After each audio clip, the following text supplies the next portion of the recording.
આકાશવાણી સમાચાર અંકિત પ્રજાપતિ વાંચે છે. સૌપ્રથમ મુખ્ય સમાચાર.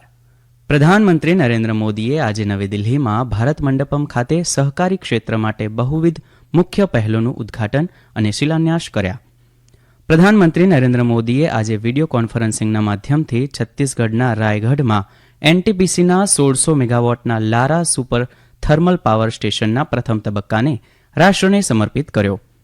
સંરક્ષણ મંત્રી રાજનાથસિંહે 19મી એશિયન ગેમ્સ અને 4th એશિયન પેરા ગેમ્સમાં ચંદ્રકો મેળવનારા સશસ્ત્ર દળોના જવાનો માટે નાણાકીય પ્રોત્સાહનને મંજૂરી આપી.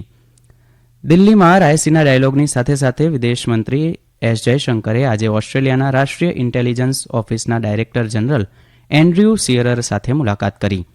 આમ આદમી પાર્ટી અને કોંગ્રેસે આજે દિલ્હીમાં ઔપચારિક બેઠકોની વહેંચણીની જાહેરાત કરી હતી અને ભારત અને ઇંગ્લેન્ડ વચ્ચે રમાઈ રહેલી 4th ટેસ્ટ ક્રિકેટના બીજા દિવસે ઇંગ્લેન્ડ આજે સવારે પ્રથમ દાવમાં 353 રનમાં ઓલ આઉટ થઈ. સમાચાર વિગતવાર. પ્રધાનમંત્રી નરેન્દ્ર મોદીએ આજે નવી દિલ્હીમાં ભારત મંડપમ ખાતે સહકારી ક્ષેત્ર માટે બહુવિધ મુખ્ય પહેલોનું ઉદ્ઘાટન અને શિલાન્યાસ કર્યો.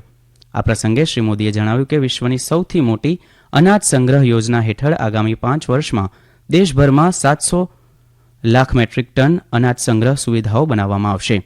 તેમણે કહ્યું કે આ મેગા ઇન્ફ્રાસ્ટ્રક્ચર બનાવવા માટે આગામી વર્ષોમાં 1,25,000 કરોડ રૂપિયાથી વધુનો ખર્ચ કરવામાં આવશે. શ્રી મોદીએ સહકારી ક્ષેત્રમાં વિશ્વની સૌથી મોટી અનાજ સંગ્રહ યોજનાના પાયલોટ પ્રોજેક્ટનું પણ ઉદ્ઘાટન કર્યું, જે 11 રાજ્યોની 11 પ્રાથમિક કૃષિ ધિરાણ મંડળીઓ પેક્સમાં કરવામાં આવી રહ્યું છે. આ પહેલ હેઠળ તેમણે ગોડાઉન અને અન્ય કૃષિ ઇન્ફ્રાસ્ટ્રક્ચરમાં નિર્માણ માટે સમગ્ર દેશમાં વધારાના 500 પેક્સનો શિલાન્યાસ પણ કર્યો હતો. આ પ્રસંગે કેન્દ્રીય સહકાર મંત્રી અમિત શાહે કહ્યું કે 18,000 પેક્સનું કોમ્પ્યુટરાઇઝેશન સહકારી ક્ષેત્ર અને ખેડૂતોને કૃષિ ક્ષેત્રને આધુનિક બનાવવામાં મદદ કરશે. શ્રી શાહે પેક્સના વિસ્તૃત નેટવર્કની મદદથી દેશ વર્ષ 2027 સુધીમાં 100% અનાજનો સંગ્રહ હાંસલ કરશે તેવો વિશ્વાસ વ્યક્ત કર્યો હતો. પ્રધાનમંત્રી નરેન્દ્ર મોદીએ આજે વિડીયો કોન્ફરન્સિંગના માધ્યમથી છત્તીસગઢના રાયગઢમાં નેશનલ થર્મલ પાવર કોર્પોરેશન એનટીપીસીના 1600 મેગાવોટના લારા સુપર થર્મલ પાવર સ્ટેશનના પ્રથમ તબક્કાને રાષ્ટ્રને સમર્પિત કર્યો અને બીજા તબક્કાનો શિલાન્યાસ કર્યો. વિદ્યુત મંત્રાલયના જણાવ્યા મુજબ પહેલા તબક્કાના સ્ટેશન પાછળ લગભગ 15,800 કરોડ રૂપિયાનો ખર્ચ થયો છે, જ્યારે બીજા તબક્કામાં 15,530 કરોડ રૂપિયાનું રોકાણ થશે. આ બંને તબક્કામાં છત્તીસગઢમાં 50% વીજળી પૂરી પાડવામાં આવશે. આ પરિયોજનાની મદદથી ગુજરાત, મધ્યપ્રદેશ, મહારાષ્ટ્ર, ગોવા, દમણ, દીવ અને દાદરા નગર હવેલી સહિત અન્ય ઘણા રાજ્યોમાં વીજ વ્યવસ્થામાં સુધારો થશે. પ્રધાનમંત્રી નરેન્દ્ર મોદીએ ગુરુ રવિદાસને તેમની જન્મજયંતિ પર શ્રદ્ધાંજલિ અર્પણ કરી છે. એક સંદેશમાં આ પ્રસંગે શ્રી મોદીએ દેશવાસીઓને શુભેચ્છાઓ પાઠવી. તેમણે કહ્યું કે સમાનતા અને સમરસતા પર આધારિત ગુરુ રવિદાસનો સંદેશ સમાજની દરેક પેઢીને પ્રેરણા આપતો રહેશે. પ્રધાનમંત્રી નરેન્દ્ર મોદી આજે સાંજે ગુજરાતમાં જામનગરની મુલાકાતે આવશે અને રોડ શોમાં ભાગ લેશે. પ્રધાનમંત્રી આવતીકાલે ગુજરાતમાં 52,025 કરોડ રૂપિયાથી વધુના મૂલ્યની અનેક વિકાસ યોજનાઓનો શિલાન્યાસ કરી રાષ્ટ્રને સમર્પિત કરશે. આ પ્રોજેક્ટમાં આરોગ્ય, માર્ગ, રેલ, ઉર્જા, પેટ્રોલિયમ, કુદરતી ગેસ અને પ્રવાસન સહિતના મહત્વપૂર્ણ ક્ષેત્રોનો સમાવેશ થાય છે. પ્રધાનમંત્રી ગુજરાતમાં ઓખાની મુખ્ય ભૂમિ અને બેટ દ્વારકા ટાપુને જોડતા લગભગ 980 કરોડ રૂપિયાના ખર્ચે બનેલ સુદર્શન સેતુનું ઉદ્ઘાટન પણ કરશે. આ સેતુ અંદાજે 2.5 કિલોમીટરનો છે, જે દેશનો સૌથી લાંબો કેબલ સ્ટેડ બ્રિજ છે.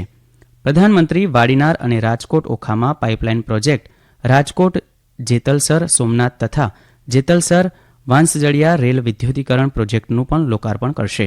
શ્રી મોદી રાષ્ટ્રીય રાજમાર્ગ 927Dના ધોરાજી જામકંડોરણા કાલાવડ સેક્શનને પહોળો કરવા, જામનગર ખાતે પ્રાદેશિક વિજ્ઞાન કેન્દ્ર, Sikka thermal power station, flue gas desulphurisation system ઇન્સ્ટોલમેન્ટનો શિલાન્યાસ પણ કરશે.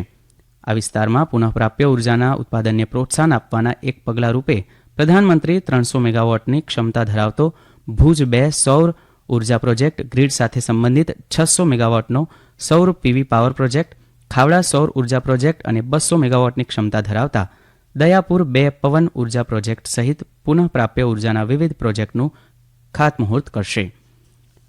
આ સમાચાર આપ આકાશવાણી પરથી સાંભળી રહ્યા છો.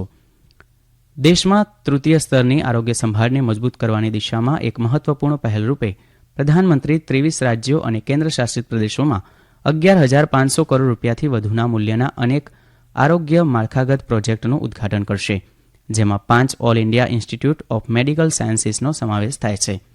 આ પ્રસંગે પ્રધાનમંત્રી કર્મચારી રાજ્ય વીમા નિગમની આશરે 2,280 કરોડ રૂપિયાની 21 પરિયોજનાઓનું ઉદ્ઘાટન કરી રાષ્ટ્રને સમર્પિત કરશે.